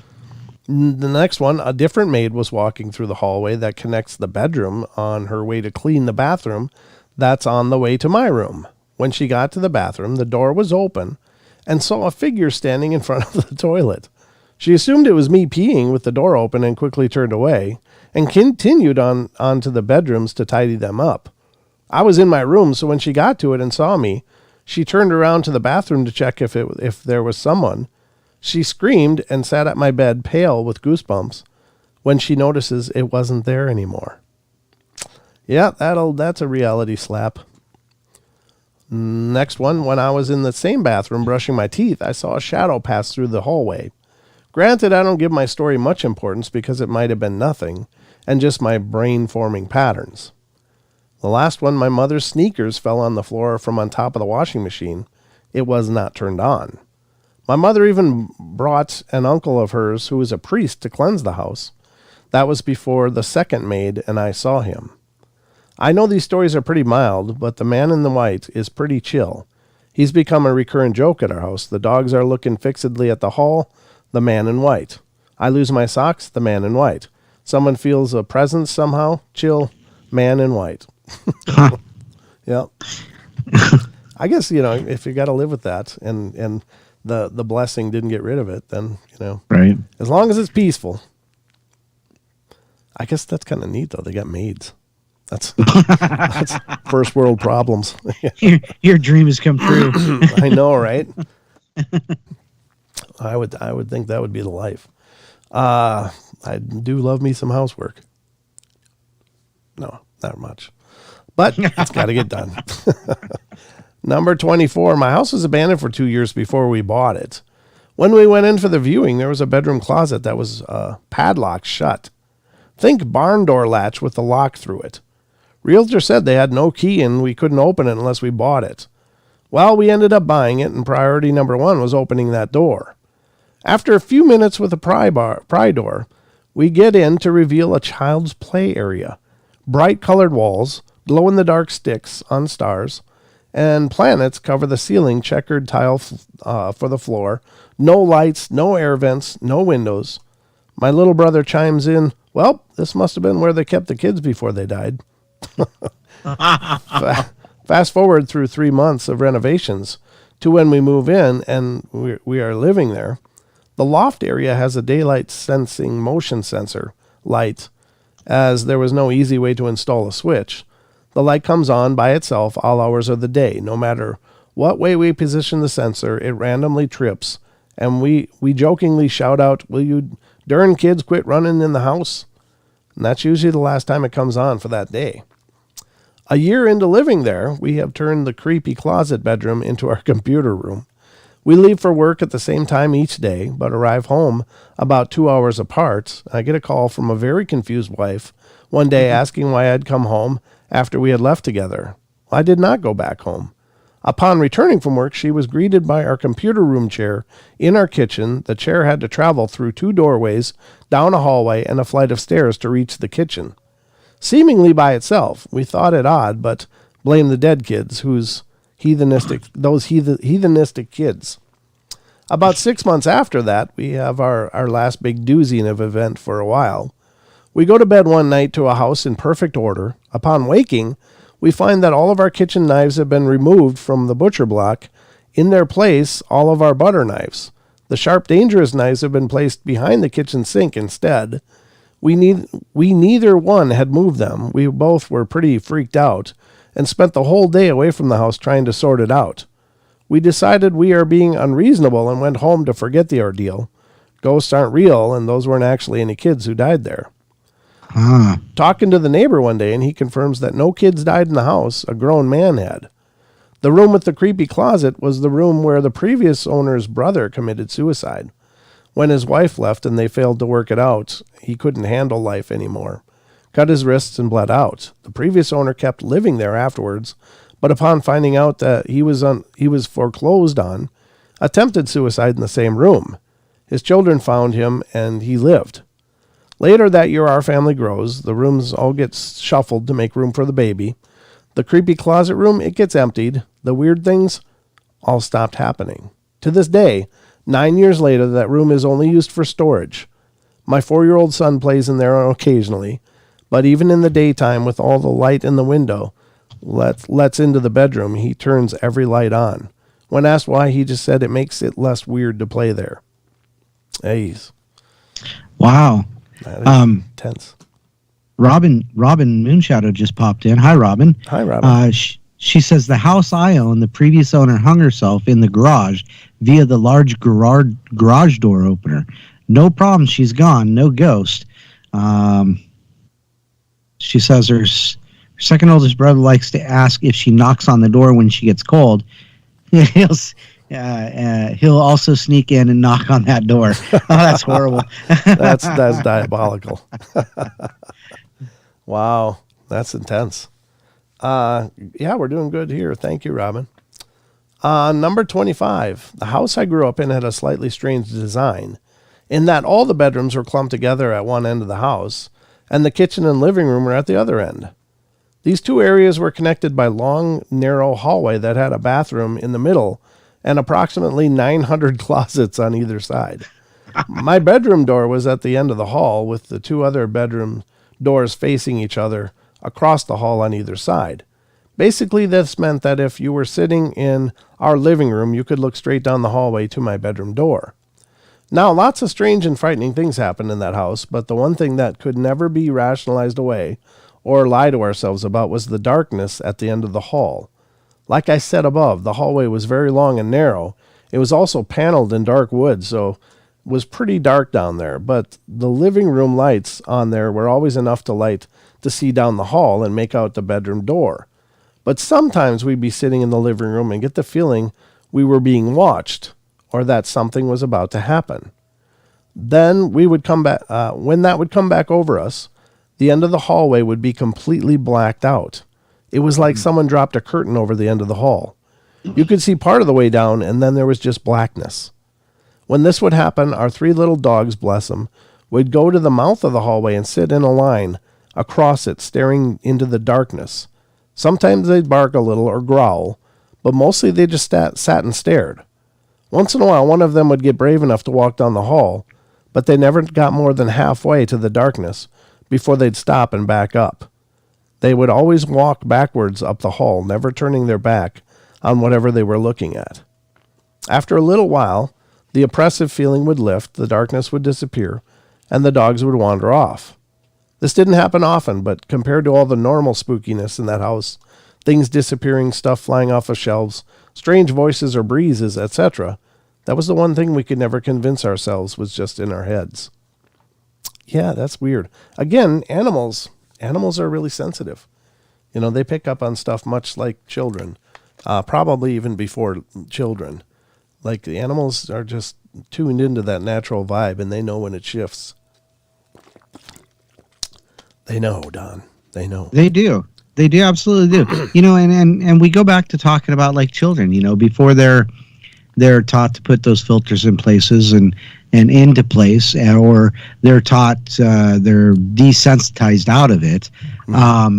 You know, but, you know, and then I think animals are the same way. They just live on especially cats, they live on a different plane.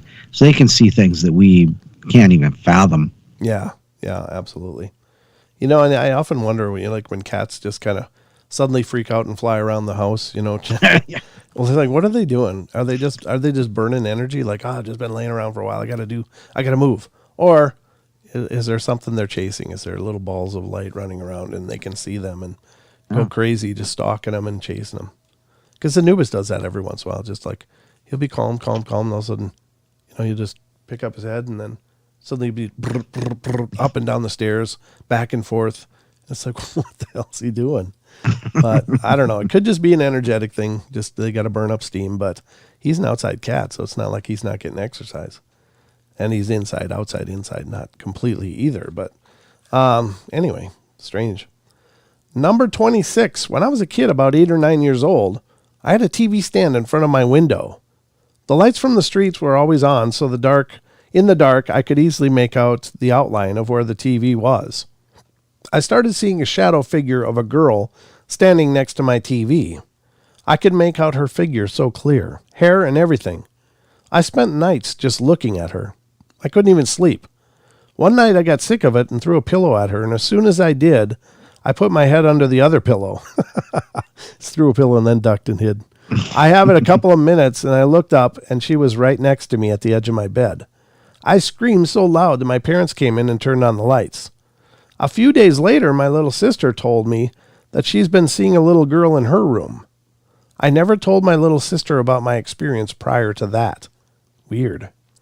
Yeah, I guess the little ghost was happy to sit there and look.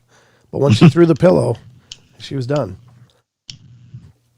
First, she come over and scare the hell out of you, and then she goes and bugs your sister.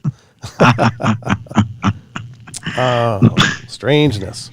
This is a good article. I like these little stories, but it goes quick. We're already on number 27. Wow.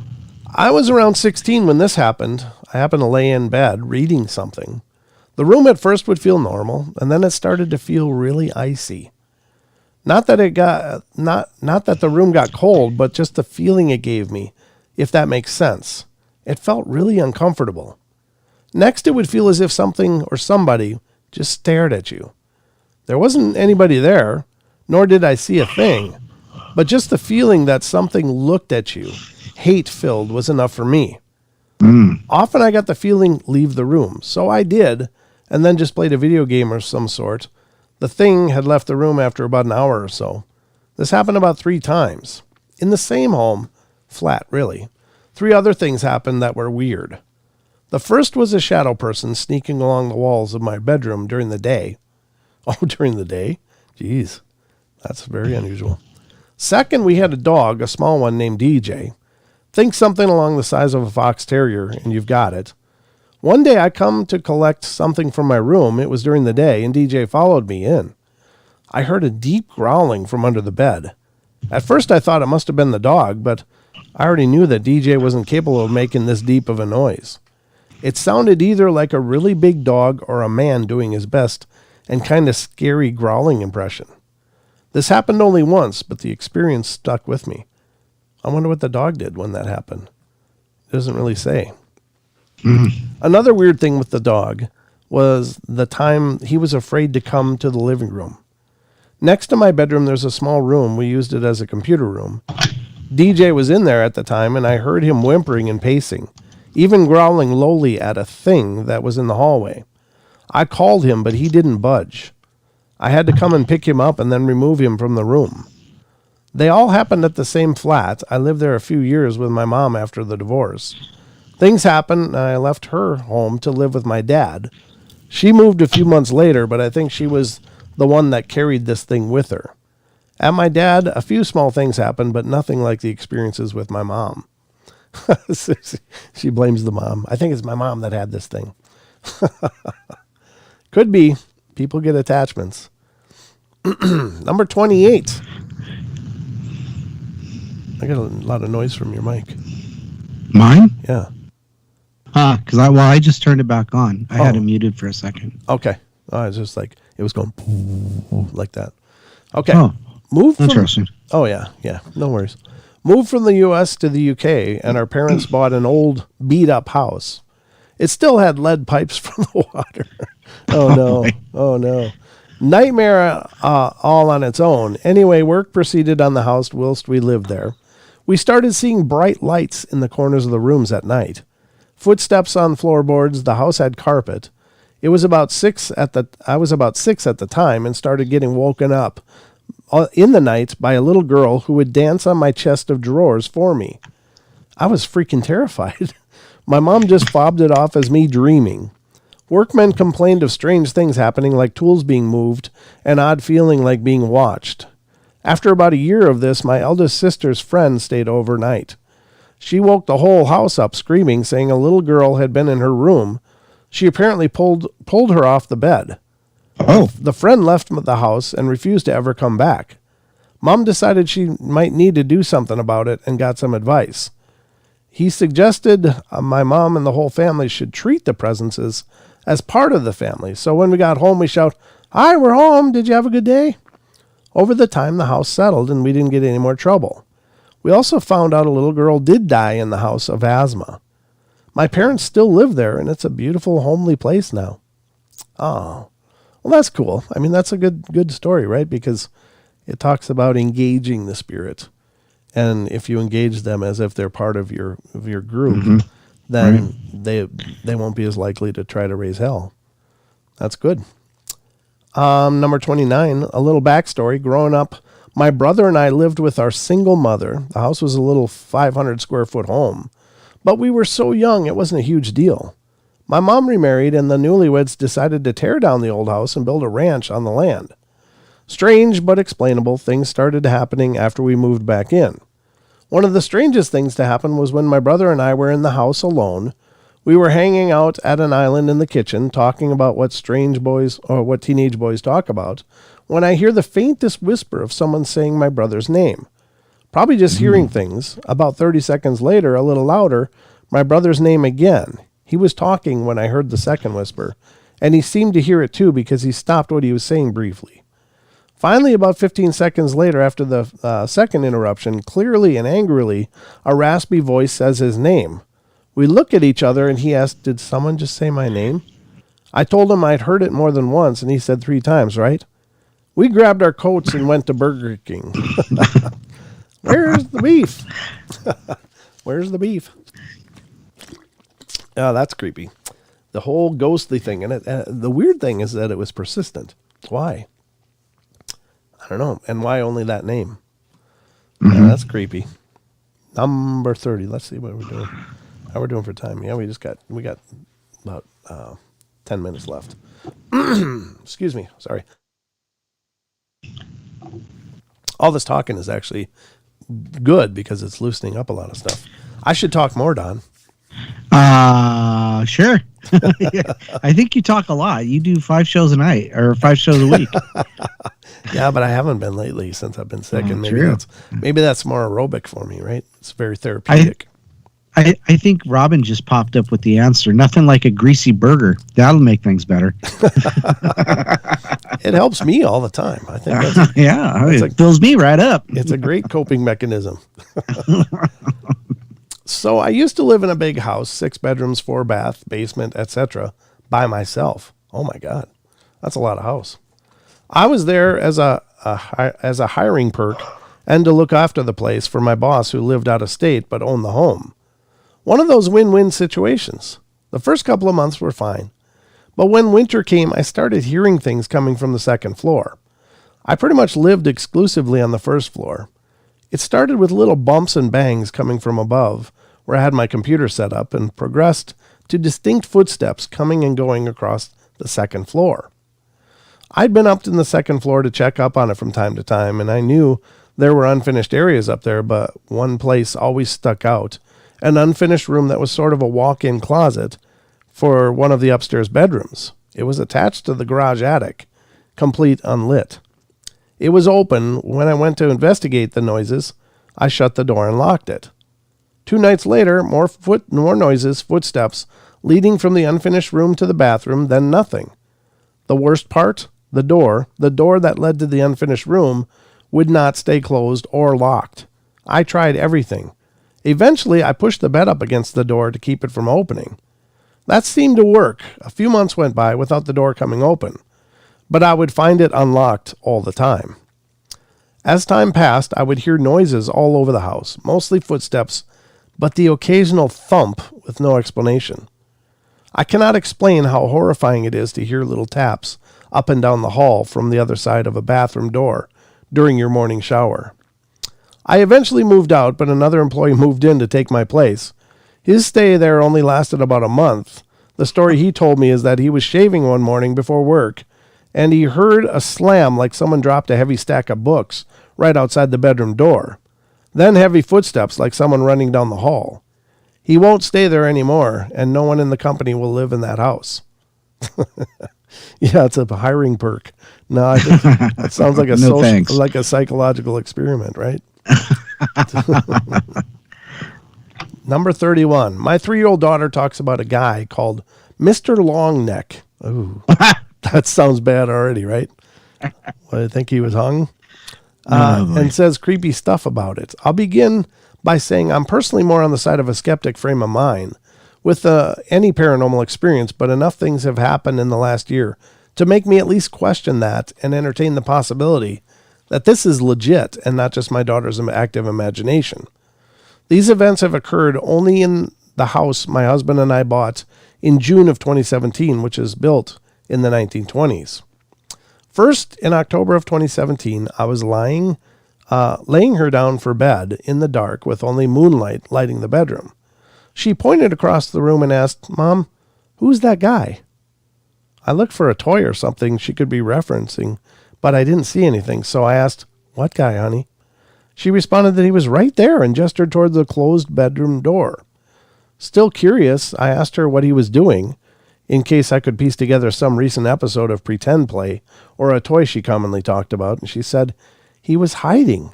And I asked her if he was scared. She said, "No, he's hiding." Creepy. During this whole exchange, she was calm and chipper, not scared. What made it strange was that she was 2 at the time and didn't really engage in pretend play or storytelling at that point. And as I mentioned, no toys were in sight. From there, we just had a funny toddler story to tell our friends and family that we affectionately named That Guy. This is the umbrella name that we generally use for any other episodes or weird stuff that happens around the house. That guy is pulling a prank. Next, in January or February of 2018, I was again laying her down for bed along with her then 6-month-old brother. We were doing the usual cuddle at night talk, and she said something along the lines of, "Now it's time for bed, just me and you and him and her." Oh, My skeptic mind would argue that him could easily have been her little bro, or at the time she was still adjusting to having a sibling and rarely mentioned him, and he wasn't included in any of her talk that we were just having. What really was strange was her. Who's her? The only other female in the house is our cat, and she wasn't in the room at the time. Also, no toys were in the bed with us, and none were in the near vicinity of the bed that she could have been talking about. A little later that spring, a new name came into our conversation, Mr. Longneck. Short backstory, my daughter has this weird thing where she likes touching necks. Sometimes it's cuddly, sometimes it's when she's playing. We can't really explain it other than the kids do weird stuff sometimes. And it started before we moved into the house. Anyway, she was getting put down for a nap and was a little high-strung. She was doing her usual neck-grabbing thing and suddenly did a little tougher than usual, but not enough to hurt, and said in a growly voice, "Mr. Longneck, Mr. Longneck." I'd never heard her use this name, and it isn't a character in any YouTube or Netflix show she watches, so I asked who Mr. Longneck was. She just kind of giggled it off and was asleep 10 minutes later. This is when I started getting creeped out a bit by her stories. In April of 2018, my husband found a time capsule in one of our heating vents, and we spent the afternoon looking through it. There had been a fire in our home in 2009, which we knew about, and in which no one was hurt. During the renovation, after the fire, the owners at the time found a bunch of old stuff in the walls, and included it with some pictures of the fire and a couple newspaper clippings. Among the old stuff was a pack of pearl buttons, some store catalogs from the 1940s, and a small notebook with some handwritten names inside. I presume these are the names of the original inhabitants, who I plan to find the book again and look up the history behind the names as well as the home. After all this, my husband and I are suspicious that there is something paranormal going on. Maybe these objects are keeping some energy here or something. I know this is long, but I'm almost done here.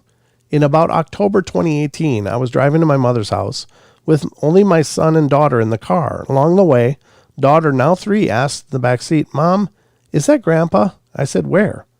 She pointed to the empty front seat and said, "Right there." I told her Grandpa was at home and he had just recently moved in with us due to health issues. There was no one around on the street or sidewalks for her to point at either. Now, there have been minor other events that have happened, and these were the biggest ones to describe in detail, and I've posted this in another subreddit as well, and received advice to engage her further in conversations when it comes up.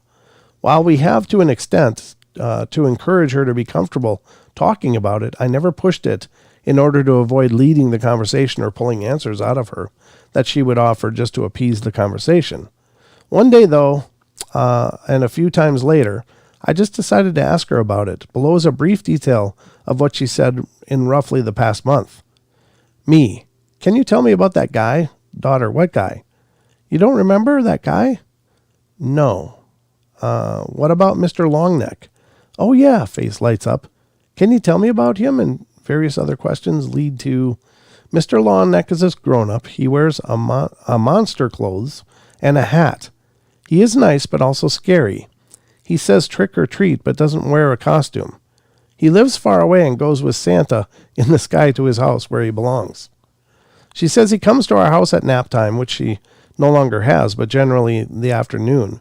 He knocks on our big door, patio door, walks through the kitchen, and these were her exact words, and while she was telling me this, was pointing a path from the door to one of our living room windows.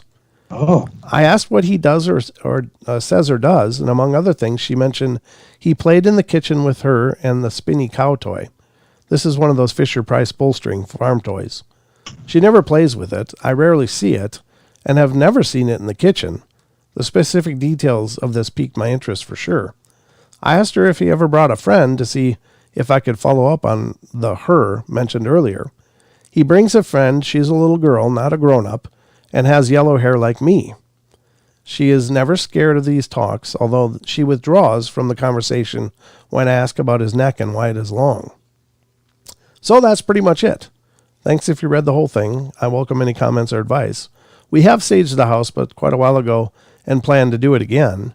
I think we will probably also get rid of the old items from the walls after we find out more about them, which is sad because it's the home's history. Looking forward to hearing what you guys have to say. Well, that is interesting stuff. Wow. That's pretty intense, right? Yeah, definitely. But it's still, you still want to know what the log neck means. Right. Why is his neck long? What? Yeah. It says he's wearing monster clothes, but he says trick or treat, but isn't wearing a costume. So it's kind of ambiguous, but it's interesting. Right. Well, whatever the case, I guess there's no way to know for sure. That's all we got to work with, the little clip of it in that article. But I hope you guys enjoyed the show. Did you enjoy the show, Don? I always enjoy the show, Brent. This is the funnest show on the internets. That's right. And make sure, ladies and gentlemen, you spread the word how much fun this show is, because we try to have a good time. And I'm sorry that I'm still not quite at my normal level of energy, but I'm doing my best. It's getting better. And I think it was a good thing to do the show tonight and just read through all those stories, because I know I coughed up a bunch of stuff when I was muting. There you go. So that's always good. But I don't know, Don, anything in closing? No, just always, as always, thank you all for being here. We do certainly appreciate it. And hi, Robin. And of course, hi to everybody else. But there you go. Thanks for being here. Thanks for being here, everybody. Great words. And ladies and gentlemen, that concludes our journey tonight through the Paranormal Portal. I hope you had a good time. Thanks for coming. Please continue to spread the word about the shows to people you know that are into the paranormal, because we're always happy to see new faces come in and to meet new people. So anyway, ladies and gentlemen, that's going to conclude for tonight's show. That's all I got. I'm going to go unplug and take some cold medicine. So sounds like fun. Yeah, I know, right? It's all those cheap thrills in life. But anyway, folks, we'll be back tomorrow night. And Don, you'll be back on Friday, right? No, I'll be back on Saturday. Oh, that's right. We're transposing this week. That's right. Yeah. You're going to be here Saturday. Weird schedule. Okay. So you'll be with me Saturday. All right. That's right. Yep. Okay, ladies and gentlemen, that's going to conclude our journey. So remember, we love you all. Be good and kind. Be kind. Be nice. Take care of each other. Help each other out. Find the magic in every day, and remember to laugh as much as you can. Good night, everybody. Good night. Cue the credits. The credits, yes.